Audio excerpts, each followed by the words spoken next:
Wahai Habib Bahar bin Smith, saya Muhammad Salim bin Muhammad Muhni bin Muhammad Jin bin Muhammad Isa sudah datang jauh-jauh dari Jawa Tengah ke Banten. Saya tunggu Anda besok di Banten untuk menyelesaikan nasab sampean sampai ke Rasulullah SAW. Dan saya peringatkan juga, jangan ada yang berani satupun di antara kalian semua dengan ulama-ulama pribumi Nusantara. Mungkin mereka tidak berani dengan Anda, tapi saya Muhammad Salim akan berada di depan ya untuk menghadapi kalian semua. Rungkat semua nanti. Engkau ku hargai.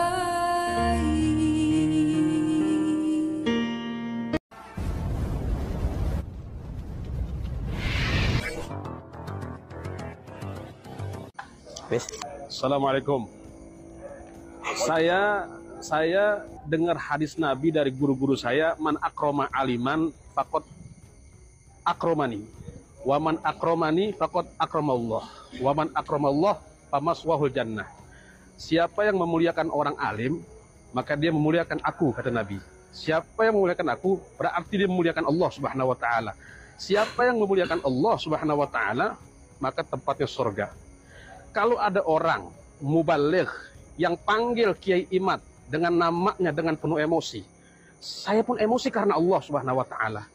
Saya ketemu zuriyah Sunan Derajat yang siap membela harga diri ulama Nusantara. Wabil khusus mujaddid abad ini Syekh Imaduddin Al-Bantani. Fadhal Kiai. Siap semua. Ya. Ada yang berani sama ulama Nusantara akan berhadapan dengan saya Muhammad Salim bin Muhammad Muhni bin Muhammad Jin bin Muhammad Isa. Saya kudu pindah ke Gunung Selamat nih. Assalamualaikum warahmatullahi wabarakatuh. Om Swastiastu, Namo Buddhaya, salam kebajikan. Sahabat-sahabat Tolang Sembilang yang saya hormati dimanapun juga berada, polemik nasab ini saya kira memang harus segera diselesaikan. Dan apa yang disampaikan oleh Suryat Sunan Derajat dari Jawa Tengah tadi, itu sesuatu yang menurut saya memang penting. Kenapa? Karena selama ini kita tahu bahwa Bahar Smait adalah merupakan salah satu oknum Kelambak Lawi yang memicu perseteruan nasab ini, dimana kita tahu bahwa selain Bahar Smait, congornya yang tidak bisa dijaga selama ini, mencurut-curutkan Kiai NU, bahkan menyebut Kiai NU dalam tanda petik dengan nama binatang. Ada dua istilahnya itu yang sangat viral saya kira, dan juga mengatakan bahwa Suryat Wali Songo itu terputus, sehingga memang kalau Suryat daripada Sunan Derajat mengatakan dan memberikan tantangan kepada Bahar Smait, itu sah-sah saja dan sangat wajar. Oleh karena itu seharusnya memang orang seperti Bahar Smait ini muncul ke permukaan dan menghadiri acara yang ada di Banten. Tetapi saya kira memang dari sekian banyak acara yang sudah dibuat, mulai dari Benda Kerap, kemudian di Banteng, lalu ada juga kemarin diskusi di IAIN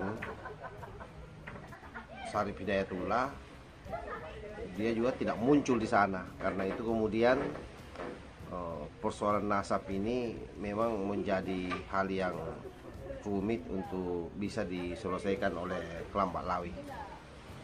Belum lagi kita tahu semua bahwa apa yang dipaparkan Kiai Imaduddin Usman Al-Bantani pada saat ada di kampus UIN Jakarta, dalam disertasi yang beliau sampaikan, itu memang memberikan penegasan bahwa memang nasab Kelambak Lawi ini rungkat, dalam artian memang rontok dan sepertinya hancur berkeping-keping, tidak bisa lagi dipungut andaikan itu sebuah benda. Dan satu-satunya jalan saya kira berdasarkan ahli DNA, ya memang mereka harus punya keberanian tes DNA. Itu pun kalau mereka berani, tetapi karena tidak berani maka sampai hari ini dan kedepannya saya kira memang wajar kalau para pribumi Nusantara ini menganggap bahwa mereka bukan lagi suriat Rasulullah Sallallahu Alaihi Wasallam. Itu adalah merupakan konsekuensi logis yang harus diterima oleh kelompok Lawi.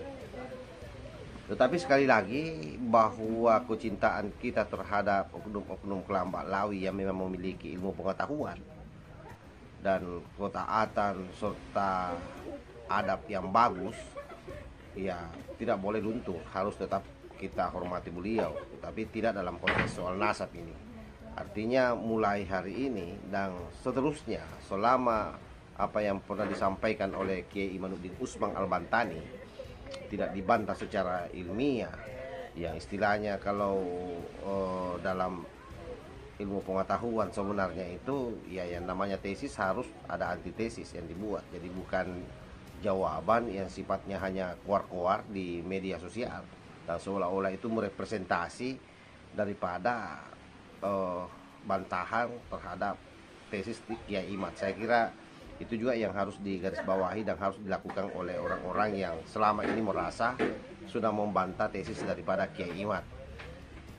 Sekali lagi saya meneruskan apa yang disampaikan oleh Gus Buat Peret, ustaz-ustaz pencot yang selama ini berseliweran di media sosial. Jangan coba-coba masuk di wilayah nasab, karena ini wilayah yang sangat serius, di mana agenda kita sesungguhnya adalah bagaimana memurnikan nasab Rasulullah Sallallahu Alaihi Wasallam demi untuk bangsa dan negara kita. Tidak boleh ada orang di negara ini merasa memiliki otoritas kalau bicara soal agama, merasa paling tinggi derajatnya, lalu kemudian membuat para pribumi ini bertukuk lutut di bawah kakinya. Tidak boleh lagi. Hari ini pribumi harus bangkit, berani mengatakan bahwa sesungguhnya negara ini, Nusantara ini adalah milik kita, bukan milik mereka yang datang dari imigran sana atau Yaman. Saya kira itu yang saya sampaikan pada sahabat-sahabat semua. Silakan bahas mic kalau berani datang ke Banteng, sudah ditunggu oleh Suryat Sunan Derajat. Wallahul muwaffiq ila aqwamit thariq. Wassalamualaikum warahmatullahi wabarakatuh.